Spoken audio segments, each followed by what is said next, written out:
साथीहरू खाना आएको छ ट्रेनमा। मैले 120 रुपियाँमा खाना मगाएको थिएँ अनि राम्रो छ। पनिर सब्जी रहेछ, दाल रहेछ, अनि यो आलु कोपीको सब्जी, यो प्याकेटको अचार पाइन्छ, अनि सलाद पनि हालिदिएको रहेछ। अनि यहाँ रोटी पनि छ है, रोटी पनि छ, रोटी पनि तातो छ, खाना पनि तातो छ। अनि यो चाहिँ मैले घरबाट लिएकै अचार छ, मासुको अचार। मेरो बुढीले चाहिँ मलाई बाटोमा खानु भनेर हालिदिएको थियो, अनि म चाहिँ यो खोलेर खाने छु है त। चाहिँ मैले खोलिसकेको छु है। यो कस्तो छ त, म निकाल्दैछु है। 2-4 पिस म खानेछु।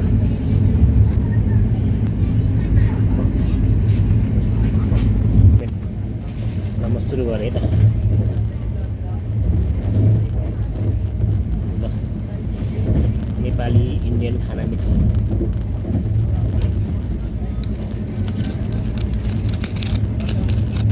रोटी पनि छ यहाँनिर, रोटी पनि मजाले प्याक गरिदिएको छ। रोटी चाहिँ बढाएर ल्याएछ है, अलिकति सिचा बटर हालेको छ।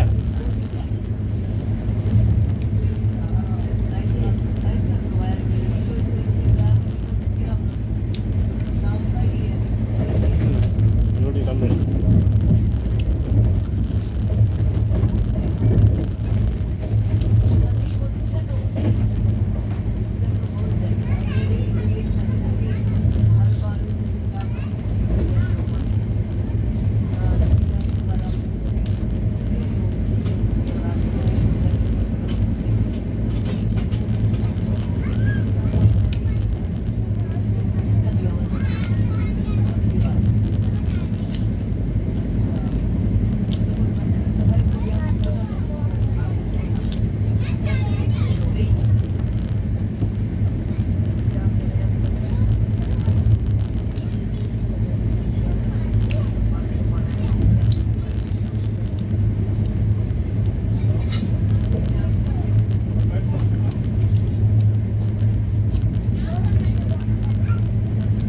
₹120 राम्रो खाना खाएको, राम्रो पाएको जस्तो लाग्यो तिमीलाई चाहिँ।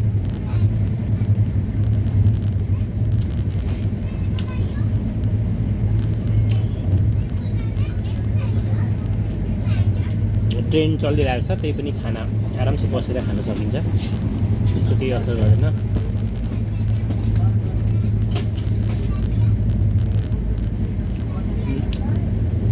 बसहरूमा भए चाहिँ अलिक समस्या हुन्छ,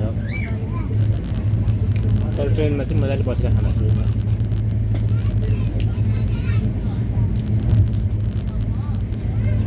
तपाईँ देख्नुहुन्छ ट्रेन मजाले कुदिरहेको छ यहाँ जस्तै, पुरा खुल्ला इलाका छ, चलिरहेको छ मजाले। यो भिड पनि छैन। अनि म एक्लै छु यो बगीमा चाहिँ, यसमा चाहिँ 8 जना बस्ने ठाउँमा चाहिँ म एक्लै छु है। त्यही भएर मलाई चाहिँ अलिक सजिलो भइरहेको छ।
लगाइसके जस्तो लाग्यो मलाई, म चाहिँ लगाइसकेँ।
त रोटी धेरै पनि भयो अझ एउटा के कुरा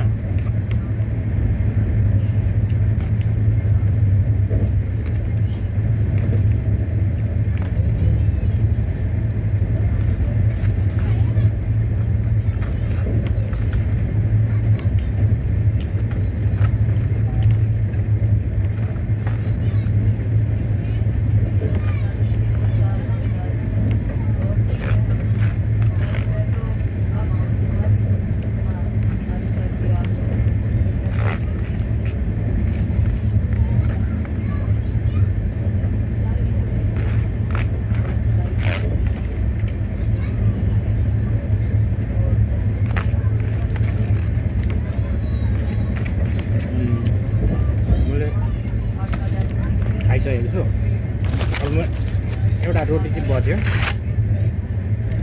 यसलाई चाहिँ म प्याक गरेर राख्छु भरेतिर भोक लाग्यो भने म खान्छु यसलाई खानेकुरालाई फाल्नु त हुँदैन होइन त्यो प्याकिङ गर्ने छ यसमा एकदम राम्रो मजाले प्याक गरेर चाहिँ राख्दैछु यसलाई है भरेतिर खान्छु म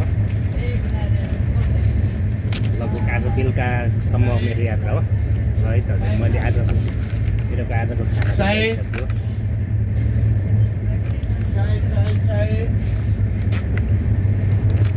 120 रुपियाँमा खाएको खाना ठिकै लाग्यो मलाई चाहिँ जस्तो ठक्क प्याकिङ यस्तोमा थियो खाली गरिसकेको छु मैले तपाईँहरूलाई कस्तो लाग्यो त मैले खाना खाएँ तपाईँहरूलाई देखाउन खोजेको तर ट्रेनमा खाना खाँदा पनि ट्रेनमा सजिलै खानाहरू खान सकिन्छ भनेर चाहिँ एउटा भिडियो बनाएको छु तपाईँलाई कस्तो लाग्छ कमेन्ट्स गर्नुहोला लाइक सेयर कमेन्ट अनि भिडियो मन पऱ्यो भने च्यानललाई सब्सक्राइब पनि गरिदिनु होला है त सबैजनाले बाई बाई